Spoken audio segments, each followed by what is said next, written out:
It's 6 o'clock. Do you know how your vending machines are doing? What is going on, everybody? I hope everyone is doing well. If you're watching the replay, thank you so much for coming by. Don't forget, we do live streams every Sunday, 6 p.m., talking about the vending business. And don't forget, I haven't forgotten about all my metal detecting friends and my coin collecting friends. We are just waiting.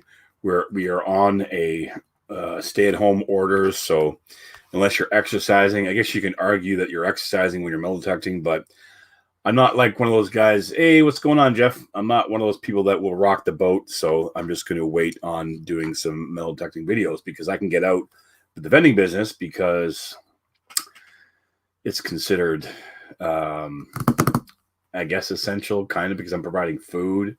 So anyways, yeah, what is going on? What's going on, Jeff?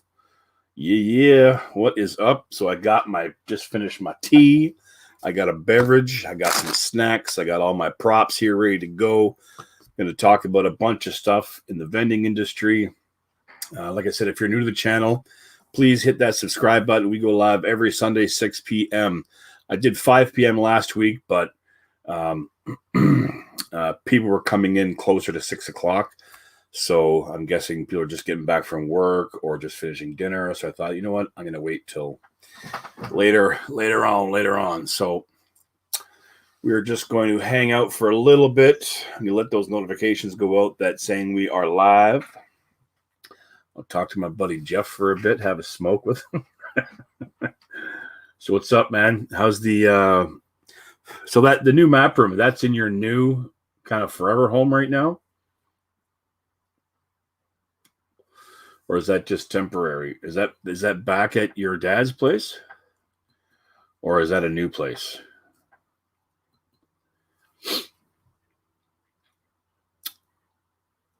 Come on. God, I hate this. It takes so long so delayed. Anyways, we'll move on. So I have been scouring the internet, just trying to get the new room organized. What? I'm confused now. Which wife? I thought it was over. Anyways, who else is in here? I got 2 more people popping in. Just waiting for a few minutes for everyone to come in. We got Adventure with Goat in the house. Thank you very much, Jeff, for coming in. If you're new to the channel, previously on this channel, I did like metal detecting, coin collecting, that kind of stuff. But because of COVID, it's kind of been put on the back burner. It said we can't go out. And oh, okay, all right. If you say so. Hopefully it works out because it's always good. Anyways, all right, moving on. Someone just popped in, popped out. Whatevs, that's fine. So, like I said, I was scouring the internet and answering questions online. And so I'm going to talk about a bunch of these questions. I got about a dozen or so questions that a lot of people are asking in the vending industry. Now, this would apply. I'm in Canada, Great Lot North. But these will apply to the States, in Europe, anywhere in the world. So it is. Let me just get rid of this. Hide this. Okay.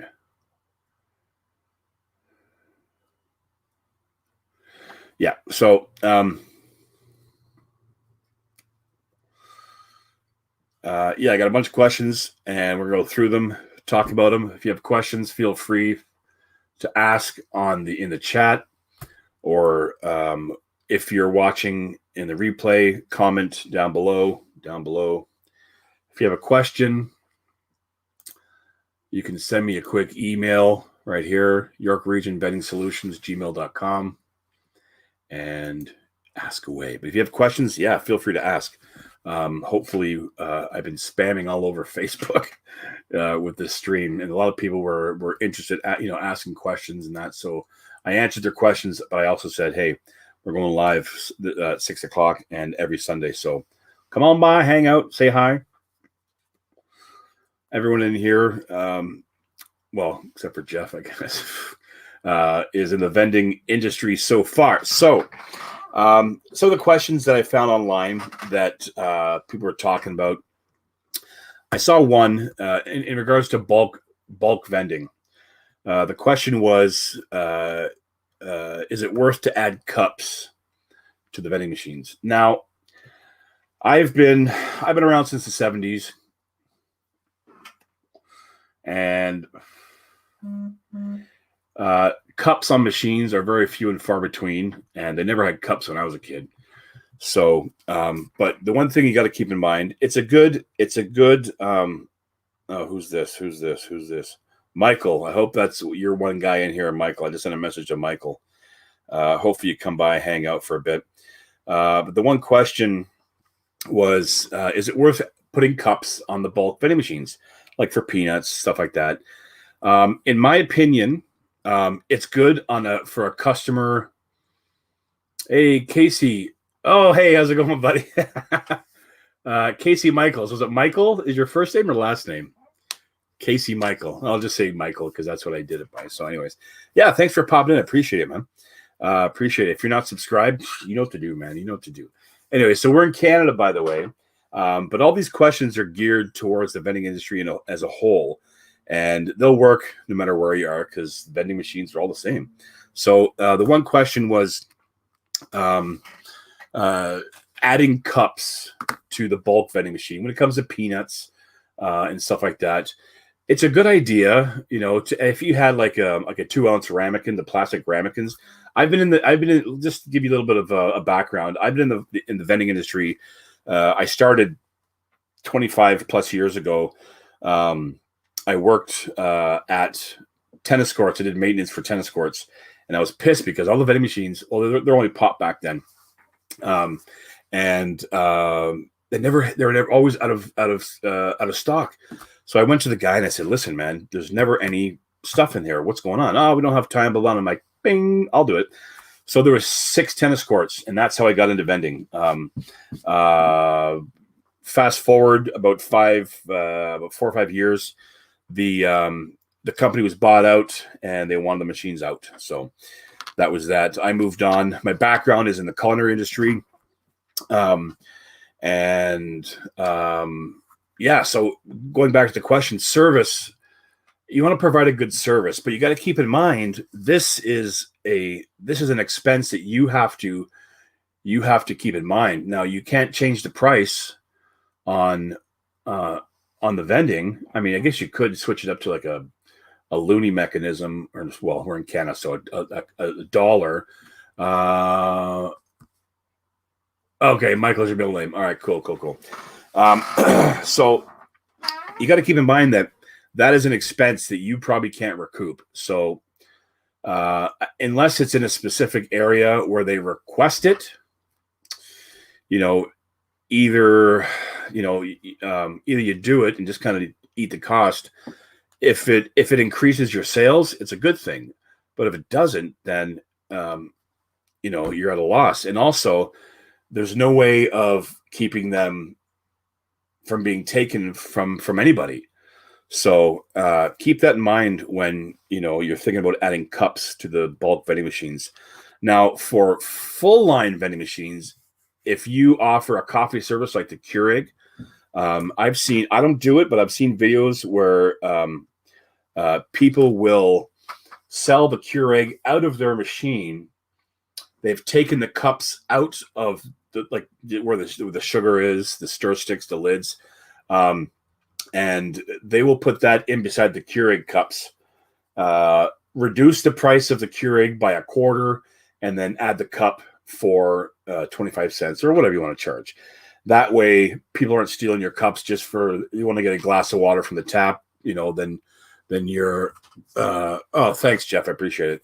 I never really mentioned this before on my other chats because I really didn't think people wanted to hear it. But now getting into it again and all the channels out there, that it's some good tips. So I just figure, hey, if you learn something, awesome.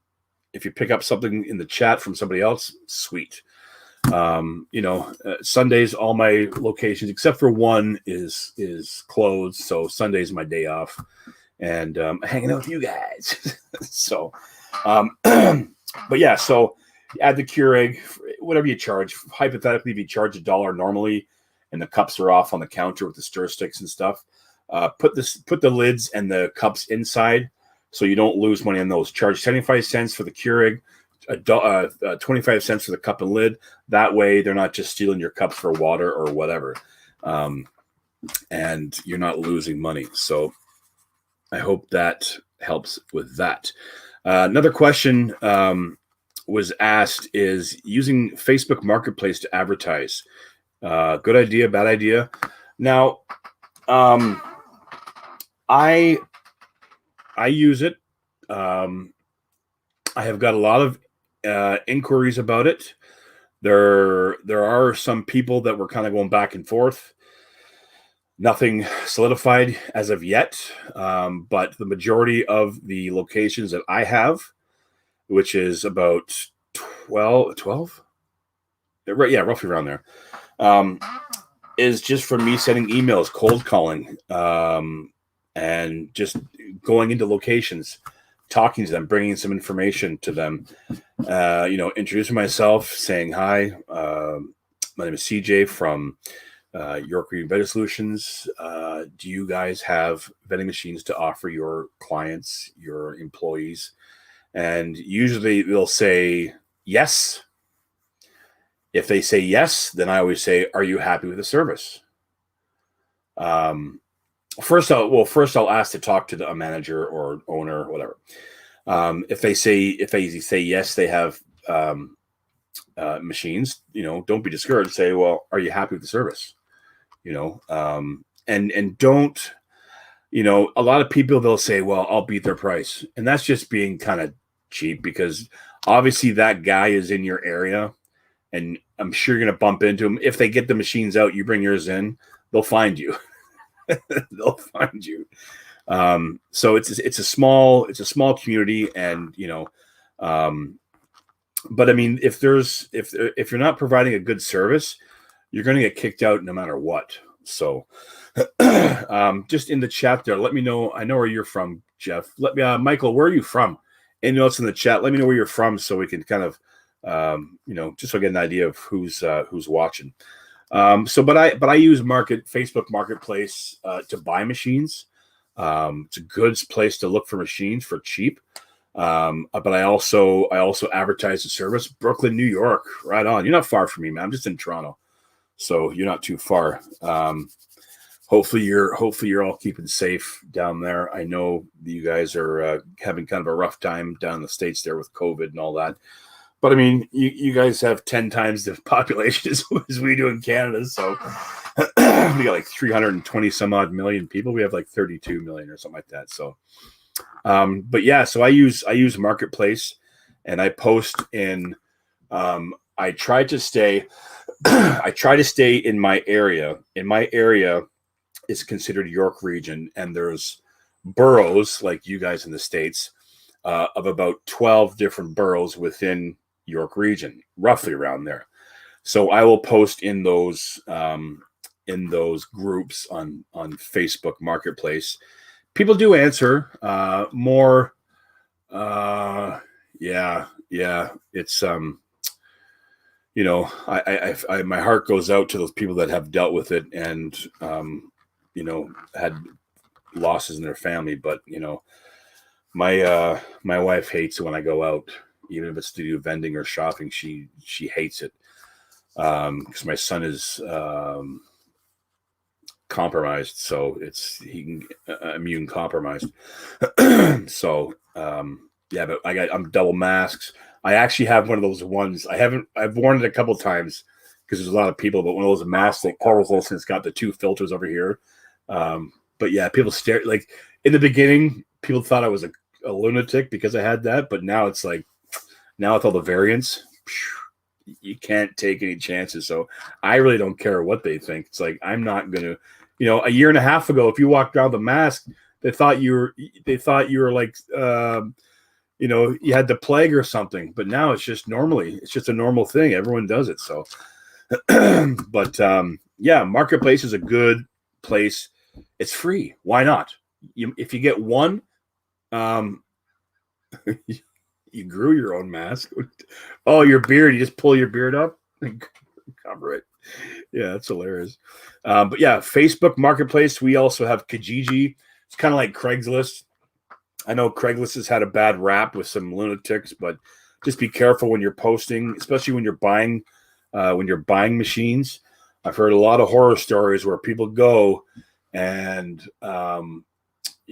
they get robbed for the money. So when you're doing that, what I do is if I get an address, I'll Google the address. If it's a business, then go on the daytime. If it's a house, make sure you have someone with you, man, because it's kind of sketchy. But yeah, so I do Facebook Marketplace, even on regular groups, not just Marketplace. I'll post because it's free. Craigslist, I'll post. Kijiji, like I said, it's kind of like Craigslist, and it's all free. Well, for Kijiji, I'm not sure about Craigslist, but Kijiji you can do one free ad. But if you go under a different email, you can kind of get away with it. But anyways, I don't want to, condone doing stuff crooked. So another question that I noticed was amusement vending, as in machines, games like amusement machines, like claw kickers or claw machines or coin pushers, that kind of stuff. The only thing I can it's now $5. Craigslist sucks. Carry a big pew pew and a badge. Yeah. Yeah, I would love to get into that type of situation where I have a spot, I got a bunch of video games, claw machines, that kind of thing with vending machines. I think it would be good. But the one person I would say to contact, look up on YouTube for any kind of questions when it comes to that, any courses or information, is Claw Kicker. He's been doing it for a long time. He's got, I think, 3 locations in malls where he's got about 10, 15 games, and separate locations where there's like 1 machine, 2 machines. But yeah, check him out. He is very knowledgeable when it comes to that. He's doing it for quite a few years. Professional locators when it comes to vending machines. I hope you guys don't mind. I'm going to have a smoking a Pepsi. Oh, Pepsi Zero. I'm telling you, man, I got used to the flavor, the taste. I used to drink regular Pepsi. I don't like Coke anymore. I changed from regular Pepsi to Pepsi Zero. And I've done nothing since December, exercise-wise, and I've lost 20 pounds. I mean, I don't drink a lot of pop, but that just tells you how much sugar is in the friggin' pop. Locators, location finding companies, locators. My opinion, I've heard nothing but bad things about them. Excuse me, guys. I apologize. I've heard, I'm taking the dog for a walk. We have a blind German Shepherd and 5-month-old German Shepherd need lots of attention. Yeah. Locators. Personally, there's 2 birds fighting outside my door here. I'm in the basement. I got the sliding door open with the screen door. I can hear them scrapping. Anyways, personally, I've heard nothing but bad things from locators. But Craigslist, I bought my machines from a guy there, but I'm changing my locks because he knows location. I do the same thing I've bought a few locations and I brought locks with me. Because if you buy a location, this is the way I think. If you buy a location from someone, they know him, and he might come back. Oh, I forgot to do blah blah blah. Boom, take some money, and the money's gone, and you can't prove it, right? Unless you have cameras in your place. So I bring locks with me. And change it right there. As soon as I pass the money, keys are mine. Change the locks. Now I have a set of locks for the next machine, and so on and so on and so on. So change the locks right away. Now, in regards to locators, for some people, it is a good service, but I can't see it being good in the sense that they don't do a lot of research on the company. Now, I mean, I don't know. This is my own opinion. I don't know if what they do to what kind of research they do with the companies. If they just say, hey, do you want some vending machines? Yes. Okay, boom, we have one. Sell it.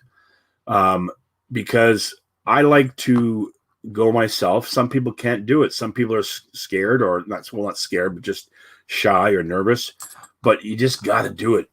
Get it done. Hello.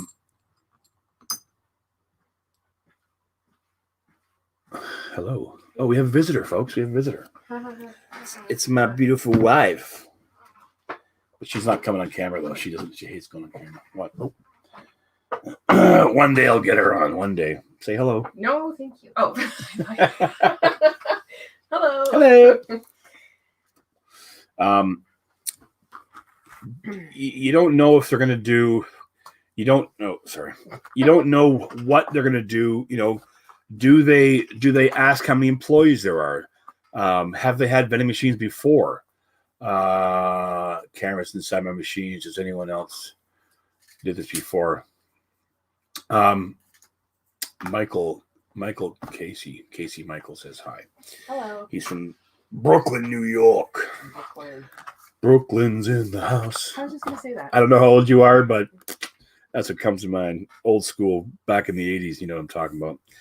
How much research do they actually do on the company? Are they just looking for a place that will say yes, and they sell that off for X amount of dollars? I've seen like $500. I think it's kind of a rip.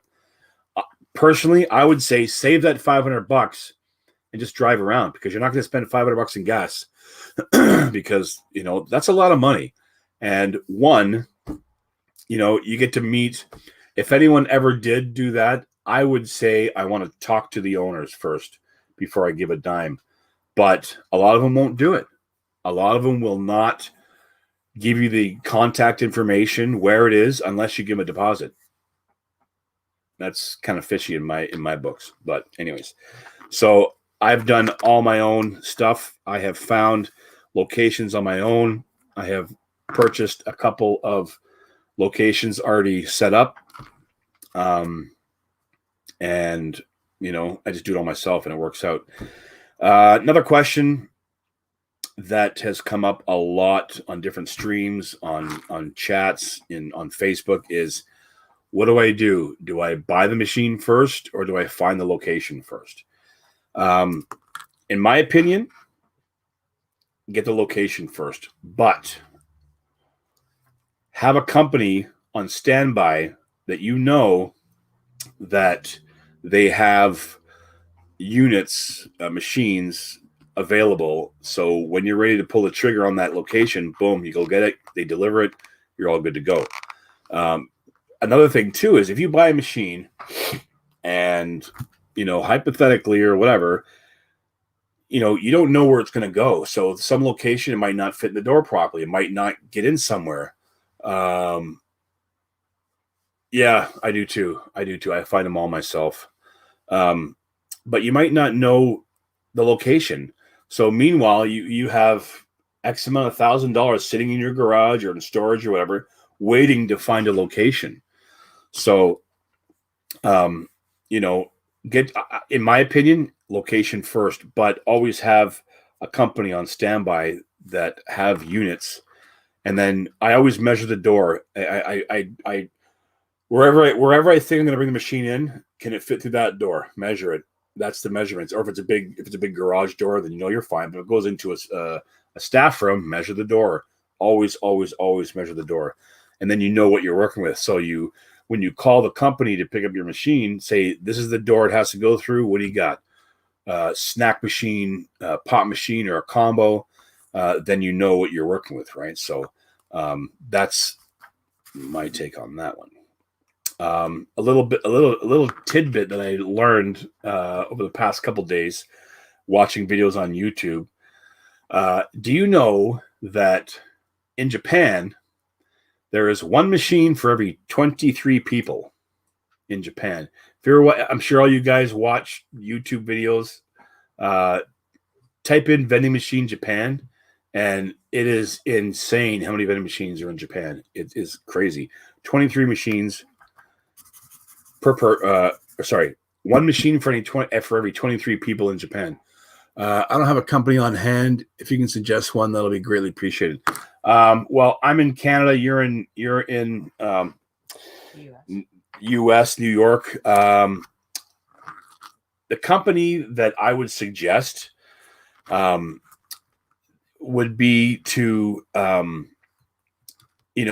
companies that Coke and Pepsi use. Usually like Dixie Narco is a big one that they use. If those guys use those machines, it's a good machine to go with. I have bye, love you. Love you. I have Dixie Narcos, I have APs, I have Crane Nationals, combos, and full snack machines. But just type in vending machine supplier on Google, and I don't know a lot of places in the States, but other than those companies, and when you're looking for machines, obviously they probably want to sell you brand spanking new. But if you're like me, and poor son of a bitch, two Dixie Narcos. There's a lot for sale. Those Dixie Narcos are workhorses, man. If you find a good company that refurbishes them, one, you can get it for dirt cheap. Two, they've gone through everything, replaced stuff, and they usually come with like a 3-month warranty. Although, that could be a bartering chip. I've done it in the past, saying if something happens in 3 months, I don't want to buy it. So I say, give me a year. And some of them say no. Some of them say okay, because the ones that say yes, they believe in their product. And they believe in their ability to get things fixed. So, that's the big thing, is ask questions. No matter who you go, if it's some guy, you're gambling if it's just some guy that is selling it on Craigslist or whatever. You're gambling because you don't know what the problems are. Why are they selling it? Some people say, "Oh, we're upgrading to a new machine." Okay, well, when was the last time it was serviced? They just want to get rid of it. So they, they don't know, or you don't know what the condition is. So I would recommend go to a company that does this for a living, sells machines, repairs machines, delivers. Usually the companies out there that are not the actual company that built it, they will sell them, they will refurbish them, they will move them for you for a fee, of course. So look for that. Just type in Google, just Google vending machines. A ton will come up. So who else popped in the chat here? We got 4 people. Where are you guys from? Say hello. Don't be shy. We're all friends here. We're all in the same business together in this grind of vending. If you're new to the channel, please hit that subscribe button somewhere down there. And Joseph, welcome.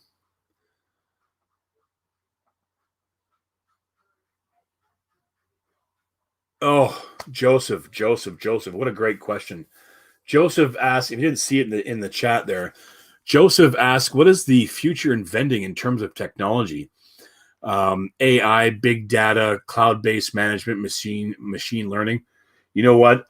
There's a company that I just came across. I think they're in Japan, and holy smokes, they're expensive. They're really expensive, but the thing that I'm on the fence about technology.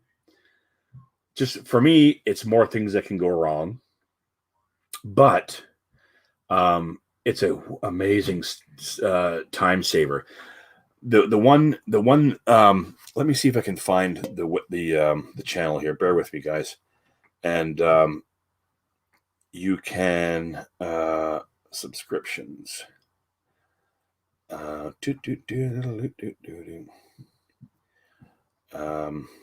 Where is it?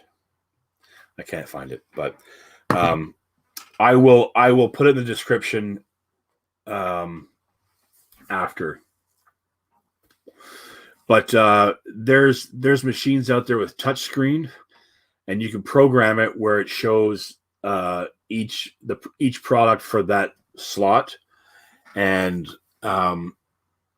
you can go online or cloud or whatever, and it tells you what's sold. So it helps you in the sense that you're not bringing a whole bunch of stuff with you to fill up your machines when it's only a couple things you need stocked up. So in that sense, it's great. You know what your sales are. You know what products are sold. You know what you have to buy. You're not stuck sitting on a bunch of items. And you can tell by a click of a button what's selling, what's not selling. You can do all your spreadsheets where you can do your sales trends, your monthly, your yearly, so so it's good in a sense, but to me that's another thing that can go wrong. I see these brand new Dixie Narcos where you have bottles and the thing goes up and it comes out, it comes down over, but that's that's a motor that goes up here, not including the motors. We're still talking the motors that push it out. There's an extra motor that goes up. There's the belt that lifts it up. There's a belt that goes, a motor and a belt that goes this way. Then it tips it. So there's a bunch of other things that can go wrong. And if that goes wrong, that's one more thing that you got to worry about. If you got the money and you're able to, Georgia, hey, what's going on? Genealogy Jamboree in Pioneer Days. I just sent away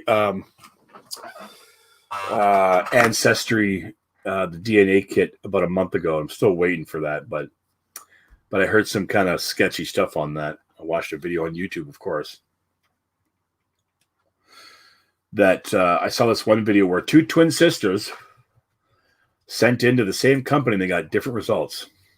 So who knows? Another question I've seen is how to find locations. Now, again, I'm cheap. I'm a cheap guy, and I want to save as much money as I can. So use the internet. That's what I do. What I'll do is I'll use Google Maps. So I look in my area. I go to the industrial.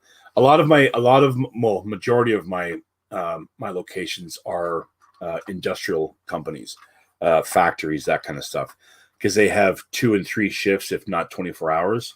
So it's a lot better. But I'll use Google Maps, and a lot of the Google Maps are like a year or more older with the pictures, so you get to see what the volume is with cars and employees. You get the overhead shot, and you see, okay, there's about 40 cars.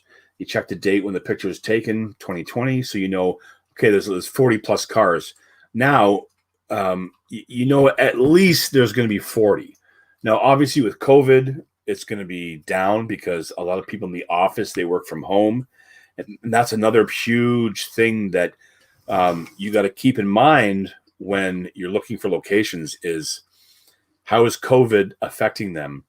Are they going to bring back the employees? Are the office employees going to stay?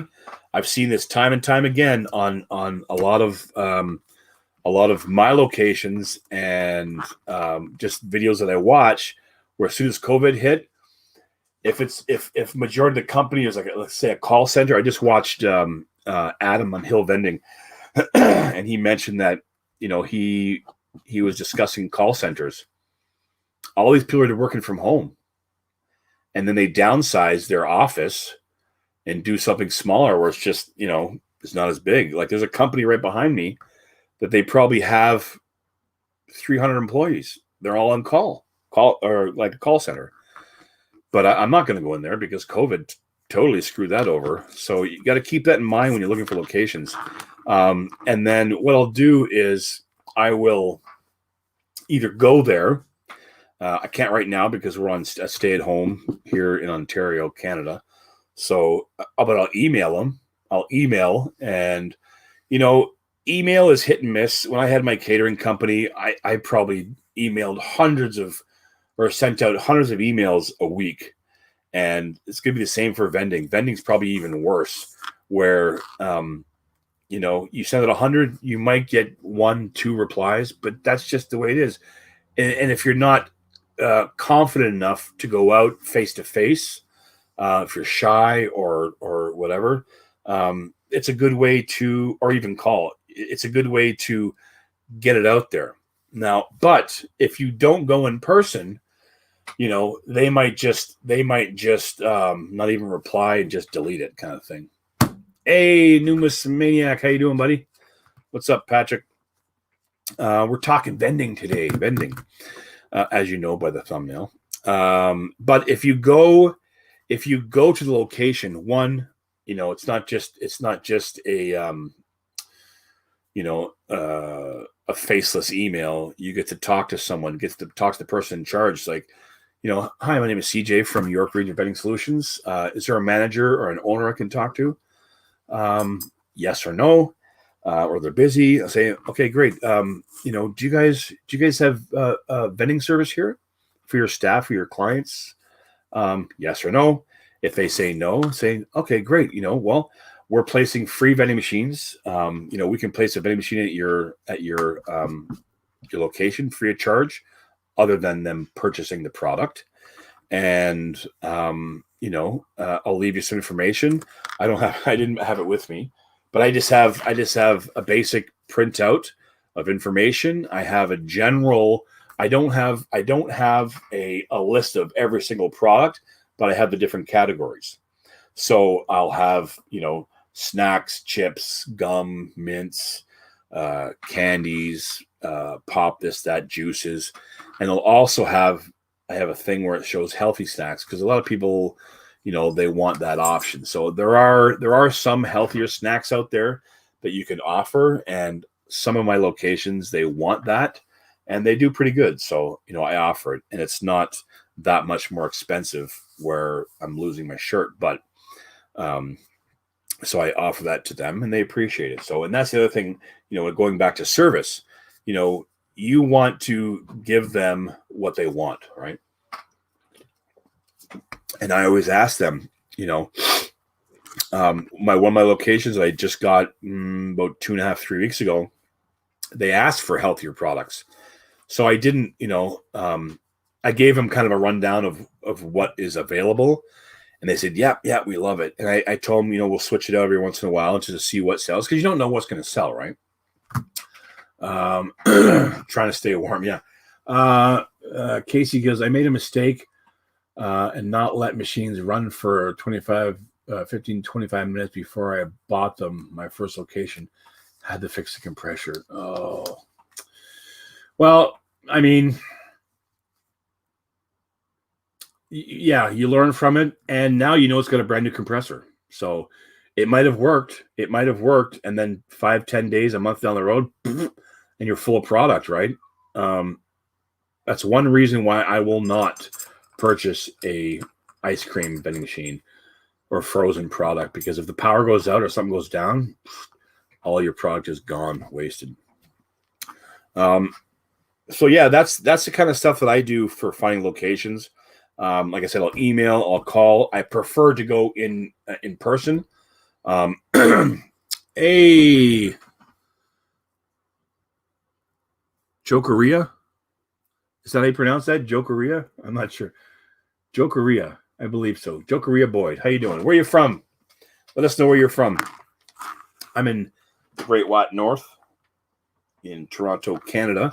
We got the Numus Maniac. He's from Canada as well, in BC.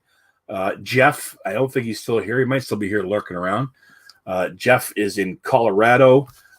We got Casey Michael. He's in Brooklyn, New York. So we got people from all around North America, which is great, great, great. I love it. So yeah, finding locations if you can, if you have the courage to do it, if you're not shy, I would suggest to go in person because a name to a face, and if they have any questions, boom, they can ask you right there. And going back to what I was saying, if they say no, they don't want vending machines, you know, I always say, do you mind if I ask why? Tampa, Florida. You must watch. Do you watch Adam and Hill Vending? He always like Tampa Bay, Florida. Tampa Bay, Florida. Adam from Hill Vending, Tampa Bay, Florida. He's a good guy, though. Adam's a good guy. He's got like 150 machines. Crazy. Brian Power. This is I Crave Vending from South Florida. Brian, what is up, my friend? Got more people from Florida here. Right on, right on. Thanks for popping by. Appreciate it. If you haven't yet, you know what to do. Hit bell. Bing, bing. You know how it is. We go live every Sunday, 6 p.m. Just a bunch of people in the vending business talking about vending, answering questions, chit chat. Hey, what works for you? What works for you? What didn't work? What's good at seller? Blah, blah, blah. You know how it is. Because I can count this many people or so that go live with the vending. And, you know, I did it with my channel before I did all my vending stuff. And it's a great way to meet people. It's a great way to answer questions and just talk about the business. Okay, let me finish that question. I go in person if I can. If I can't, I send an email, but I will call. I will send an email, then I will call following up with that email. But talk to someone because you can, if they have questions, you can follow up right away. And if they say, like I said, if they say no, you can say, oh, do you mind if I ask why? Because most of them say, we had vending machines here before, but it was horrible. The product was always empty. They never came around, blah, blah, blah. It was always broken, this, that, expired product. And that is lemonade, lemon lemonade. I wish, I love combo machines, especially for smaller locations. Because you got to carry one machine. That's it. I love them. But if you have a larger location, it all depends on how much time you want to put in to filling the machines. I will put in a combo machine first, and if it justifies a full pop, full snack, then I'll do it. Because, this one location, great example. This one location, I have two machines there. One full pop, one full snack. Dixie Narco 501E and a Crane National snack shop. Not a combo. But I'm contemplating switching it out to a combo because it's not doing very well right now because of COVID. They did say once the summertime comes up, it is an auto parts delivery service where they deliver parts to mechanics, that kind of stuff. But they said the summertime they have more staff coming in, but also COVID, they stopped a full shift. So if it doubles once they allow it, I'll probably keep it there. But I would prefer to go to locations once a week because I have to, because it sells out. But right now, I've had it for a couple weeks. I've been testing it out. There's been some. Oh, what's this? Dang. Poutine's coming soon. My poutine? Yeah. What do you mean poutine? Do we have gravy? Yeah.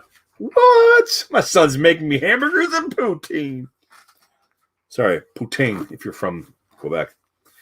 Thank you, my boy. I love my son. He's awesome. Where was I? Oh, yeah. If I'm probably going to put a combo machine. I'm going to wait a little bit till more summer comes in, the heat, because their business gets busier. So, but yeah, so to answer your question, I have combo machines and I love them. Okay. Oh, this is another one that drives me up the wall. only because I've been in the culinary industry, running restaurants. Excuse me, guys. I'm just going to take a quick bite of this. I hope you don't mind. Excuse me. From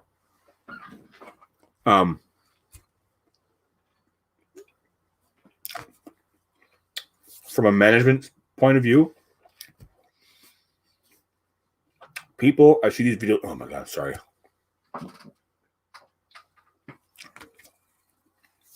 I see videos like this all the time. People keeping a stock at their house. Now, that is good if you have a lot of locations.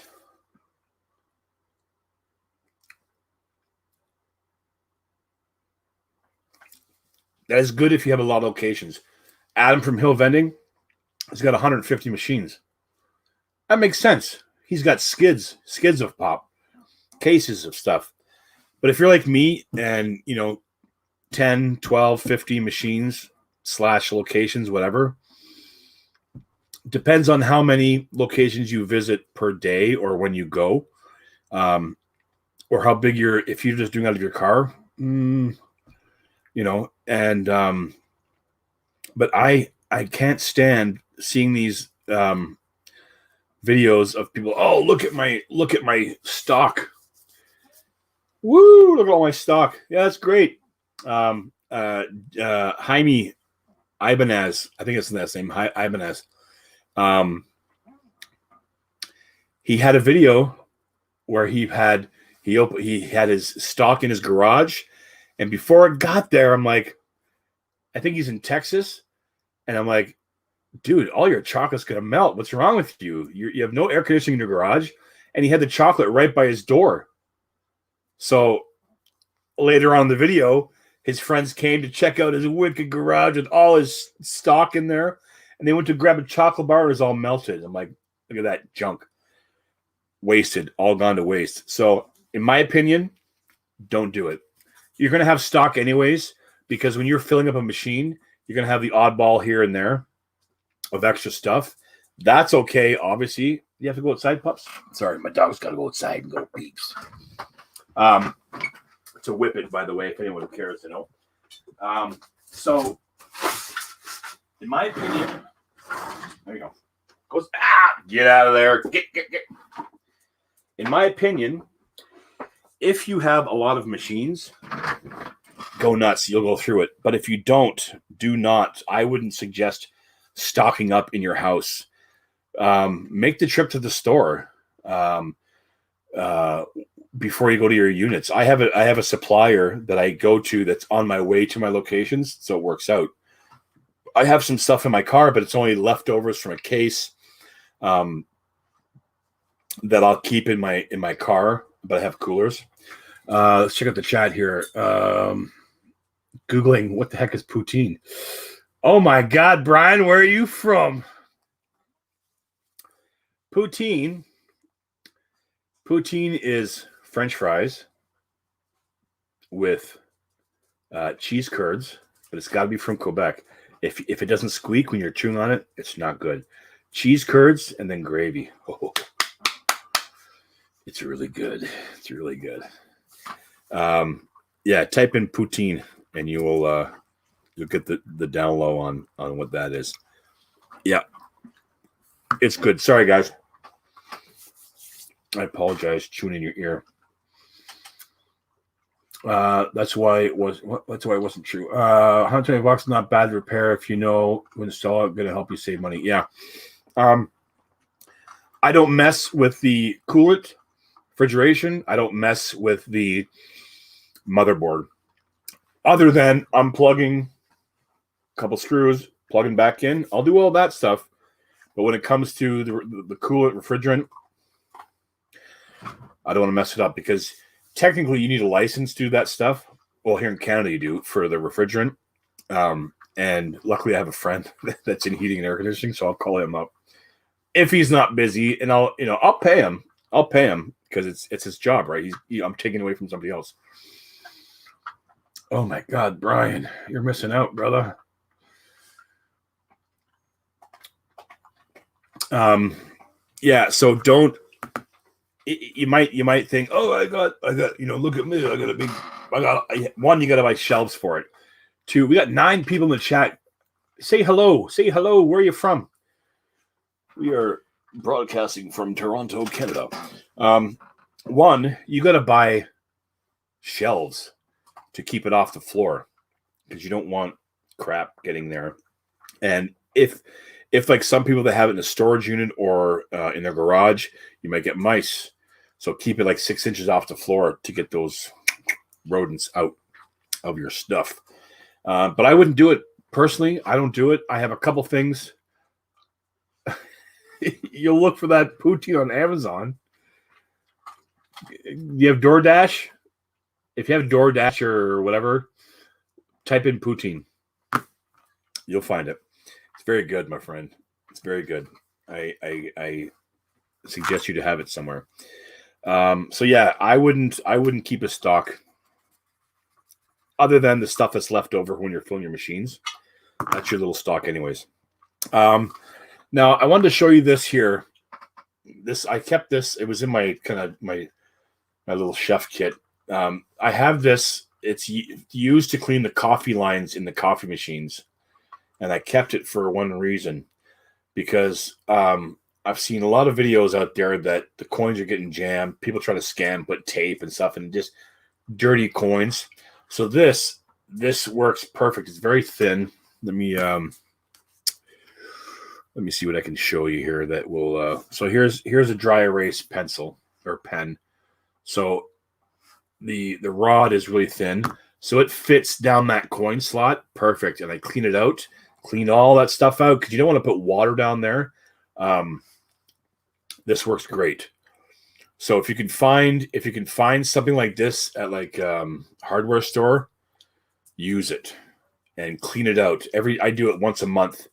I'll clean out the coin slot where they put the coins in, and then from behind in the little coin thing where it goes down to the barrels, I will clean that once a month at least. And it's good for just getting in the motherboard and just kind of giving it a good dust, because you want to keep that good and not dying on you, because the motherboard goes, you're in trouble. Another question. Oh, you know what? Since I talked about that, so the things that I bring with me when I go on my service calls. So I always have this in my little tool pouch, my little toolbox to clean if I have to. Coins.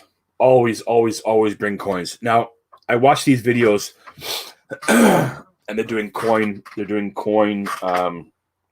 collections, and you'll see, oh, there's a $20 bill or a $10 bill or $5 bill or whatever. But if that person just bought a pop for $1, you're losing $9 and change if it was a 10. So all the coins that are in my machine, I'll put that back into the coin mechanism to make sure that's full. Because if that's full, anything else that doesn't need change, it goes right to the bin. So that's profit, right? If you see a 5, they could have only bought one thing for $1 or something. So it spits out $4 and change. Luckily here in Canada, we have $1 coins that are loonie, which is that one there, or $2 coins, which is called a toonie. And I'll show you one that actually got. Oh no, that's not it. But I actually got. Where is it? From someone put it in there, and the funny thing is, I have. Anyways, I can't find it. So this is the. That's the $2 coin. So my coin bin are full of these. Not full, but we don't have the $1 bill anymore. So the bill acceptor is always like 5s and 10s. So it's always spitting out change. So sure, it might look good on a video.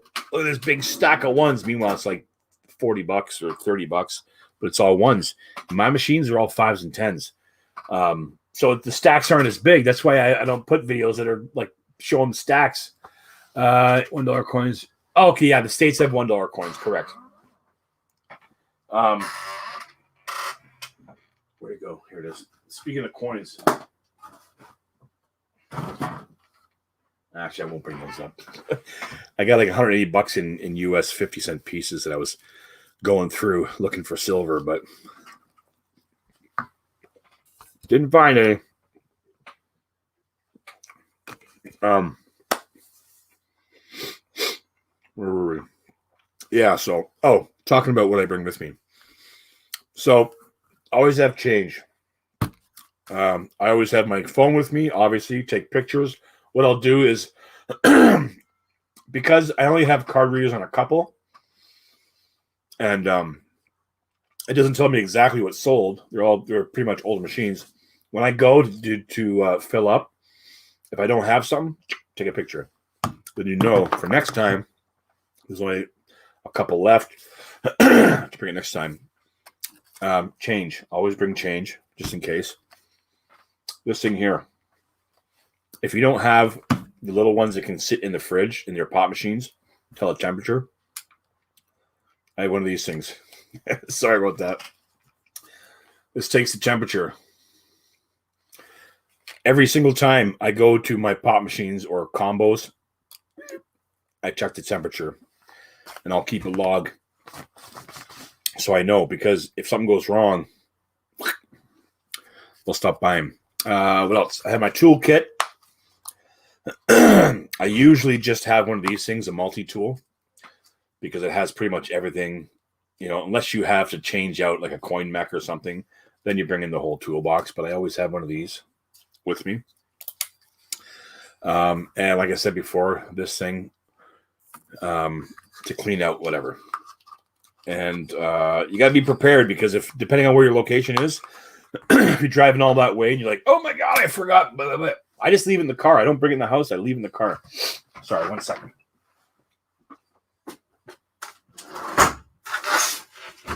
Don't want the raccoons coming in. Yeah, so I always have a toolkit with me with the basics, a ratchet set. If I got to change something out or whatever, because you never know what's going to happen. Electrical tape, side cutters. I got side cutters on this, so if I got to change out something, you're always good to go.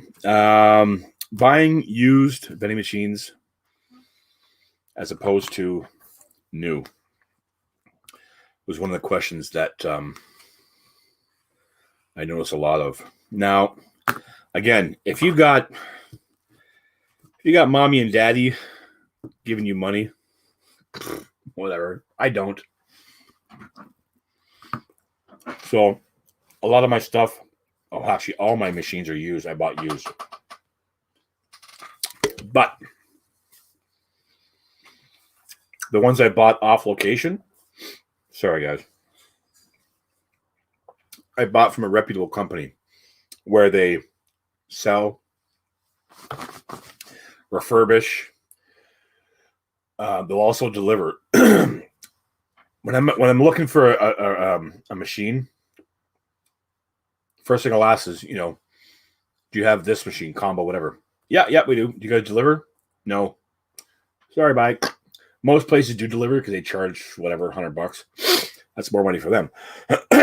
But a lot of these companies, they'll refurbish them. So you know that everything's working before you get it. If you buy off Craigslist or whatever, off some Joe Schmo, that you don't know what's wrong with it, right? So usually there's a warranty.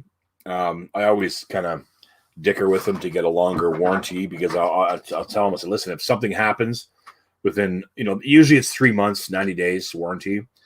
I'm like, if something happens in 3 months, I don't want to buy it, because, you're just telling me it's going to break down within 3 months. Give me a year.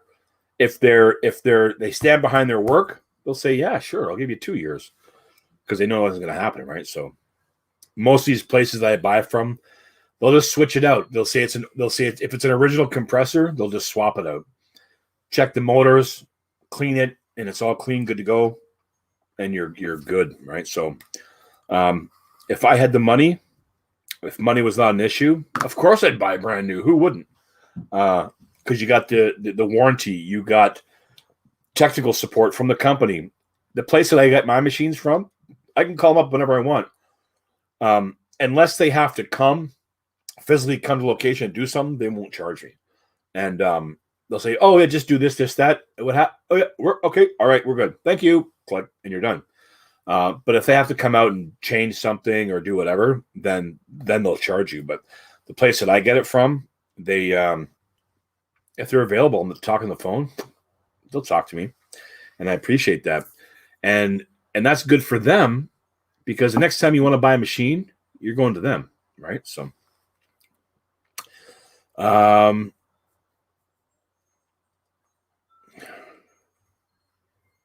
oh, right. When you're buying a machine, if you're buying a machine, a used machine, and I think Michael mentioned this earlier. You got kind of shafted because you didn't check it. I always tell them, plug it in tonight. I'll be there tomorrow. Most of them, or a couple hours before you get there. Because when you get there, you can just feel inside if it's cold. The compressor works. Check it. Check the fan. Check the screen where the coolant goes through. Is it filthy? Is it dirty? Is it nice taken care of? It all smashed up? Go through, test every coil in test mode because it'll work. If the coin mech is empty, it'll still. Most machines you can still do a test dispense without having coins. Go through everything. Make sure everything moves when you punch it in.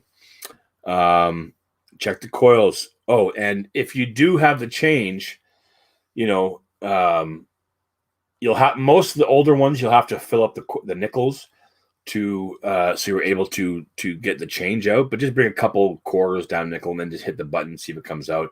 Put in a $1 coin, order something for 75 cents. If it comes out, the correct change comes out. You're good. If something happens, that the coin mech needs to be swapped out, or say if you're lucky enough to have an extra coin mech, it works at home or in your shop or wherever. Say, well, I don't know, the coin mech doesn't work. I don't know. Usually they just want to sell it. If everything else works and that doesn't, that's a bargaining chip for you. Say, well, it's going to cost me, $300 to get a new coin mechanism. If you knock off the price, I'll do it. Plus shipping, this, that. Maybe like a good deal. So that's what I do. And the bill acceptor too. If it has a bill acceptor, test it. And here in Canada, we're changing bills every couple of years. It seems like. Will it accept the new bills? If it spits it right out, it won't accept the new bills. So you might see it. Oh, it's got a bill validator. It's got a coin mech. It's got this, that. Great. But if it doesn't accept your new bills, it's useless, right? So check that. Ask the questions, right? It doesn't cost you anything to ask questions. When you're there, pop it in, see if it works, right? So, okay, let me go through the chat here. I know it's been kind of going crazy.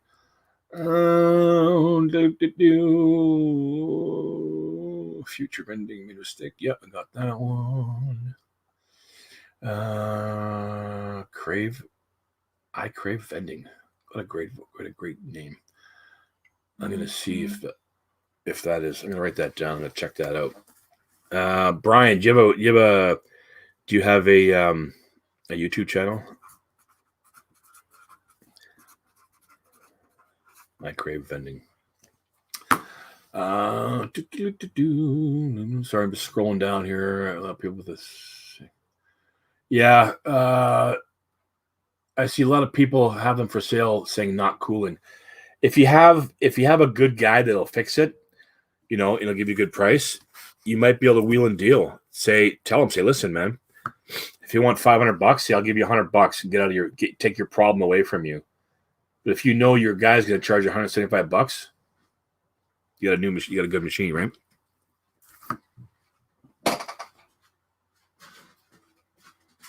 Yeah. Nice. Yeah. Thanks. Sorry if it's a bit low, Mom. That's okay. Yeah. That's all right. Thanks, buddy. No problem. Yeah, you make it a good deal if it's if you can wheel and deal like that. If something can get a compressor swapped out, why not? Cost you $100 to $175 plus labor. If it's worth it for you, why not, right? So I'm going to book a flight for my daughter. It was nice chatting and getting important information. Thank you for the knowledge. I'll tune in again next week. Well, if you're still here, Casey, thank you very much. I hope you subscribed. I appreciate it.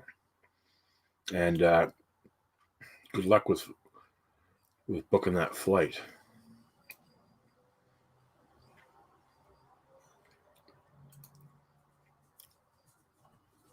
I agree.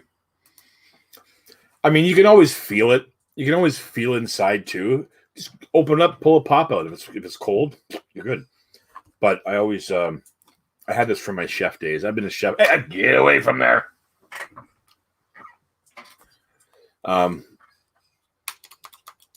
See, basically, it's a beam. Takes the temperature Celsius or Fahrenheit. I just had it, so I was one on Facebook asking about putting K-cups. Oh, yeah, okay. Yes. So yeah, I mean, putting K-cups in the vending machine.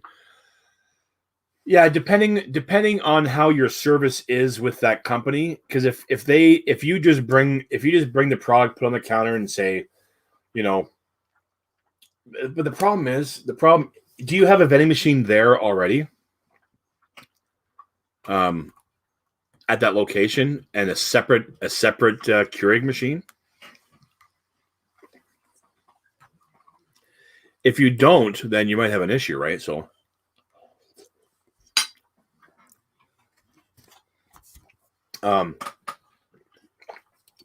if you have a vending machine there, a snack machine already, they do have specific coils you can put in for some machines that will raise it up. So it's kind of like a shelf, and the coil goes around it, so it sits on top.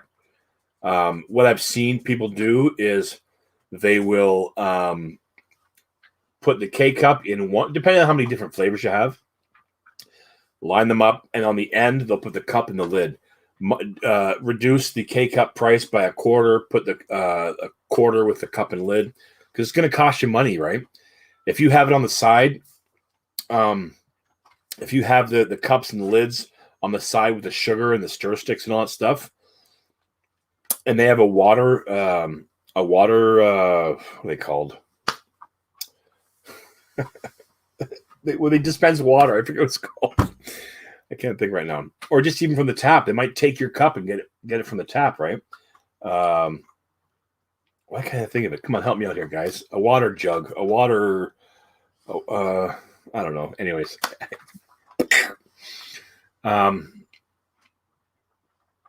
you saw it. That has K-cup adapter coil, water fountain. Yeah. You know what I'm talking about. You get the big jug and you do the watering. Yeah. Okay. Yes, I saw a company that had K-cup adapter coil for the machine. Yeah, so it's what I've seen, it was like 4 of them, but it takes up the space, right? Water cooler, that's it. Thank you, water cooler.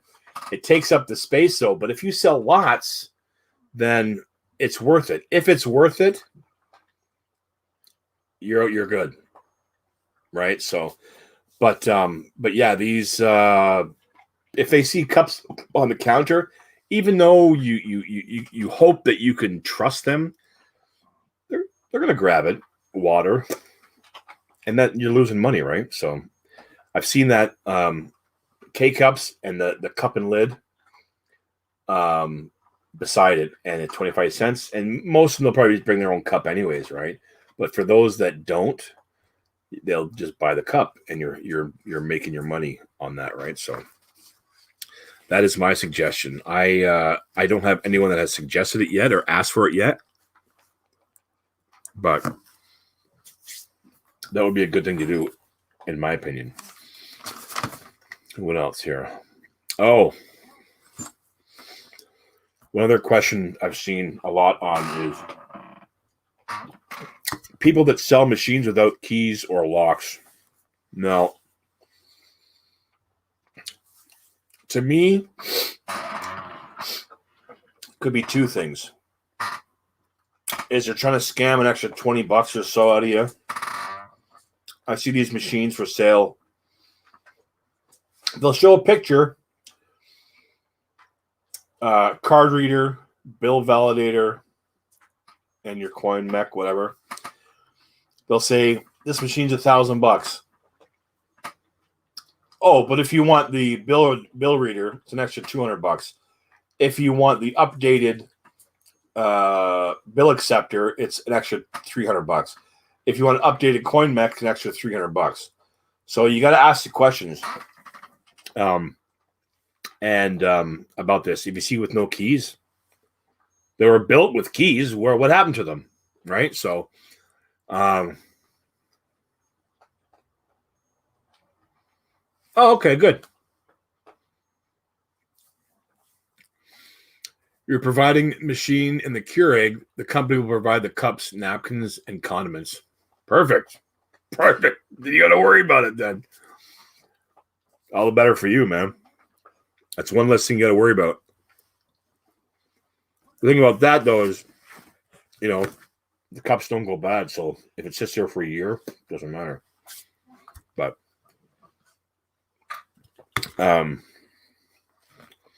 so I saw a question online. This guy was buying 5 machines, and he said that they didn't have keys, but he didn't say if they didn't have locks either. So like I said, I notice a lot of people, what they'll do is they'll try and, get an extra $20 out of you for the keys and lock. So I'll just say, well, what happened to the lock that was in it when you got the machine? They all come with locks and keys. If it's one guy that is, there's not a company that just they had in their business and they're selling it, they might have lost a key, maybe. But you can get a key and lock for, I know here in Canada, like $20. All you got to do, I don't have any on me, but all you got to do is because they come out, right? So basically, I'll see if I'll draw you a little picture. If you guys don't know, if you've never done this, changing a lock is so easy. Super, super easy. One, if you have the key, but if you don't. So basically, I'm sure you guys, I'm guessing you guys know this, but for those that don't know this, I'll draw you a little picture. So this is a side shot of the key. So the handle, when you put the key in, you turn. That's a little thing. So this is a side shot. This little bit right here, as soon as you push that down, the lock comes right out. It's so simple. But if you don't have the key, basically it's the cylinder and the lock just goes right in there and it clips up through the hole, and that's how it stays in. But if you just get a drill a bit and drill it out, eventually it'll come out, and then you put your new lock in there, you're good, you're golden. But if they're trying to gouge you, just say, come on, dude, I'm spending $1,000. Throw in the damn key or key and lock. And if you got someone else to buy from, say, well, throw it in or I'm not buying it. It's $20. They don't care. You're going to drop $1,000 or whatever. So they'll usually do it. So that is most of the questions that I saw online. I had some other ones here, but I put them aside. So, who do we got here? At 3 people left in the chat here. I'm guessing it's Brian. Brian's the only one that's really chatting right now. So thank you, Brian. I appreciate it. I'm just going to eat a little bit more of this here. Sorry, guys. Before it gets cold. My son made a homemade poutine, I guess you can say. It's basically French fries. We don't have cheese curds, but we used cheddar cheese and gravy. Oh, yeah. So I mean, that's pretty. What do we got here? Hour and 14 minutes. That's pretty good. I think I think we're doing pretty good. So Who else is in here? Brian and who else? Casey's gone. Joe Correa, are you still in here? We got 2 people left. Oh, that might be me because I'm in the chat over here. So, anyways, guys, I want to thank you for coming and hanging out on my second episode of Q&A in the vending biz. I greatly appreciate it. My name is CJ, by the way, from the Great White North. I think we're going to wrap it up. But yeah, if you guys have questions, let me just drop my well, I mean, you can contact me anywhere, but if you want to send me a quick email with questions, comments, concerns, and I can bring it up on the next week's live stream. But I'll get back to you right away. Send me a quick email, or if you just want to chat about anything, I'm I got my cell phone. And I'm pretty available most of the time. So that is that. I hope you guys learned a little something at least. And, like I said, if you have any questions, feel free to contact me. Let me know. If you're watching in the rerun and you're new to the channel, feel free to turn that subscribe button on. It's free. There's no charge. Thanks for hosting these weekly sessions. Much appreciated. See you next week. Yes, my friend. So I was just about to say that we are going live every Sunday, 6 p.m. Eastern Standard Time. You don't have to wait until then to ask me questions. I have no problem answering anytime during the week. A little bit of background on me again. I've been doing this since the probably early 90s. Stopped for quite a few years. Moved and got into the restaurant industry. Had my own catering business for about 11 years. And my wife wanted me home. My son grew up, and I was around, but when I was sleeping. I used to do catering for like film and television, so a lot of times I'd be on set overnight or super early in the morning. So yeah, that's my background. So that's why I say my other questions there, or my other answers. Service, you got to provide an amazing service. If they already have machines there and they want something else, something's wrong. Why do they want those machines out? Because they're not providing good service. So it's all about service, quality products. If I see the date is going bad before the time I come back, I take it out. I take it out. And you know what? I'll eat it myself. Give it to my son. He's 17 years old. He'll eat it. But by the time you get to that date, I've already made a profit on it. So, for example, I'll get a bag of chips for like 65 cents. The 40-gram ones, we sell it for $1.50. I tried to times it by 4 on some things I do. I'll get chocolate bars for 85 cents. The larger ones, I'll do $2. The smaller ones, I'll do $1.75. Pops, one location is still $1. Everywhere else is $1.25. I get for my main supplier, I get Pops for about 30. I think it's 36 cents a can. I do it for $1.25, so I'm making just under a buck on a can, which is nice. But if you go anywhere else, it's $1.50, $2. Go to a gas station. So, and if you go to a theme park, $3 for a bloody can. But anyways, I'm rambling on now. So anyways, Brian, thank you so much. I hope you subscribed. And if you did, I will, subscribe back to you there. I greatly appreciate you coming and hanging out here. Let's see who else is in here. Casey Michael, thank you so much for coming. Jokeria Boyd, thank you so much. I appreciate you. Thank you so much for coming. Who else is in here? The Numis Maniac from West Coast of Canada. Thank you so much. Genealogy Jamboree and Pioneer Days. Thank you so much. Oh, God, Jason.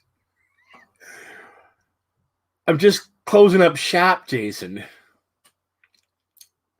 Maybe I should do 7 o'clock next Sunday. I don't know. Oh, you've been out with the kids. Okay, understandable. It's all good. Watch the replay then. Joseph Alehai. Thank you very much for coming. I appreciate it. Let's see. Jeff, Adventure of the Goat. Yeah, he's long gone. Who else? He was the first in the chat. But yeah, thank you guys so much for coming. I really appreciate it. And if you have any questions, text me, message me. I'm on Facebook. At Home with CJ. Look me up on Facebook. And yeah, man, I'm only doing this because I don't see many people doing it. And I've seen people ask questions and no one answers for weeks. And it's like, I'll do this live. If we get enough people in this chat and we can help each other out, that's the game plan, right? So anyways, that's it. Jason, thanks for coming. Sorry, it's just on the tail end of it. I appreciate you coming. You're with the kids. That's understandable. I'm not upset that you didn't come. You're with the kids. That's okay, my friend. Brian, everyone else, thank you so much for coming. And we will see you next Sunday. Oh, until next Sunday, my friends. Yeah. Until next Sunday, 6 p.m. Eastern Standard Time, at Home with CJ from the Great White North. I'm going to finish my poutine now. All right, guys. Thank you so much. Get your questions ready. This is CJ, at Home with CJ, York Region Vending Solutions. And as Adam would say, I was hoping Adam would come in here because I wanted to quote him. He's got the perfect quote, ending quote to every video. I hope he doesn't have this copyrighted, but what he says, check him out, Adam from Hill Vending. He goes live all the time. He says, this is how he ends his streams, and I'll do the same. Adam, I hope it's okay with you. I apologize. But it's great. Keep your snacks fresh and your drinks cold. That's the best. All right, guys. I'm CJ. Have yourself an amazing rest of Sunday, and I hope all your machines are full of money the next time you check them. Take care, guys.